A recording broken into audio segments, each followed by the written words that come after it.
সব ফুল পরিষ্কার করে জঙ্কক বিছানায় বসে পড়ে। ফুল কেন ফেলে দিলেন?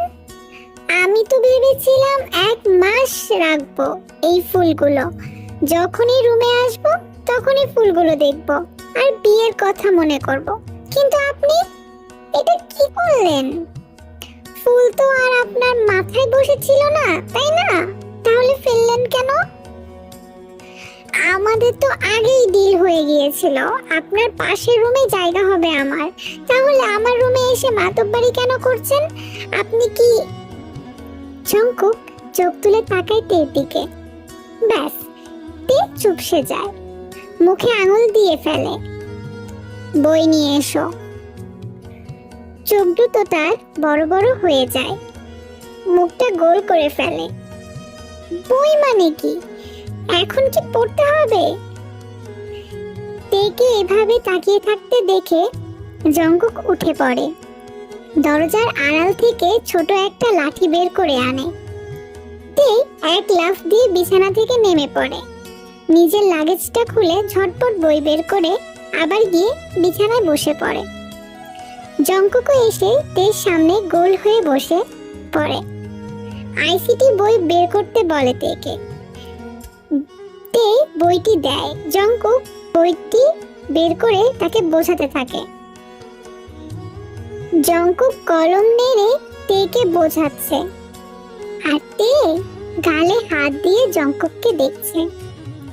তার বরটা এত সুন্দর যে ইচ্ছে করে টুপ করে গিলে ফেলতে। এই লোকটার সব থেকে আকর্ষণীয় জিনিসটা হচ্ছে তার ওষ্ঠদ্বয়, একদম গোলাপের পাপড়ির মতো গোলাপি। সাদা চামড়ার উপর কালো কুচকুচে দাড়ি, আর তার মধ্যে গোলাপি ওষ্ঠখানা। এই মানুষটা অন্য কারো হয়ে গেলে সে মরেই যেত। এই রূপে পাগল হওয়ার অধিকার শুধুমাত্র তের। আপনি এত হট কেন? পুরো চকলেট কেকের মতো, ইচ্ছে করে খেয়ে ফেলতে। জঙ্কুকের হাত থেকে কলম পড়ে গেছে। সে একটা ইম্পর্টেন্ট বিষয় লিখে লিখে বোঝাচ্ছিল তেকে। তের কথায় তার শরীর জারিয়ে উঠেছে। একটা মেয়ে কতটা দুষ্টু হলে তার থেকে গুনে গুনে 14 বছরের বড় একটা ছেলেকে এভাবে বলতে পারে। তে এবার হাত বাড়িয়ে জঙ্কুকের দাড়ি ছুঁয়ে দেয়। আমাকে ভালোবাসবেন কবে জঙ্কুক? জঙ্কুক বেডটা হাতে নিয়ে বলে, এক্ষুনি। তারপর তের তুলতুলে নরম হাতটা ধরে ঠাস করে বাড়ি মেরে দেয়। চিৎকার করে ওঠে তে। সে তো এতক্ষণ ঘোরের মধ্যে ছিল। আহ, সবেই ভেবেছিল টুক করে একখানা চুমু খেয়ে নেবে, কিন্তু চুমুর বদলে মার খেলো। পরপর দুটো বাড়ি দিয়ে জঙ্কুক বলে, আরো ভালোবাসা লাগবে?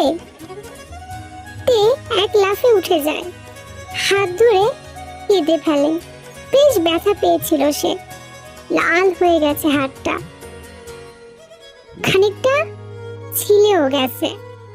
তে কাঁদতে কাঁদতে বলে, ভালোবাসা লাগবে না, আমার ভুল হয়ে গেছে।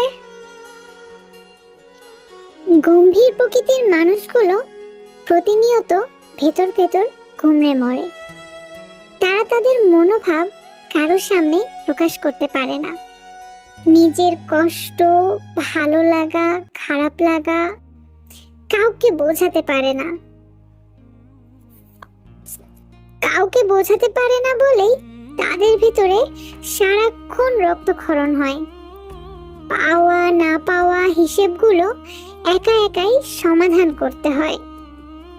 জঙ্কুক হচ্ছে সেই প্রকৃতির মানুষ। কখনো একটু অসুস্থ হলে বাসার কাউকে বলেনি, সারা রাত জ্বরে পড়েছে, তবু কখনো মাকে বা অন্য কাউকে ডাকেনি। একবার জঙ্কুকের পা ভেঙেছিল, 2 দিন ভাঙা পা নিয়ে নিজের রুমেই পড়েছিল, কাউকে বলেনি তার সমস্যার কথা। এটা অবশ্য খুব ছোটবেলায়, তখন জঙ্কুক ক্লাস 8-এ পড়তো।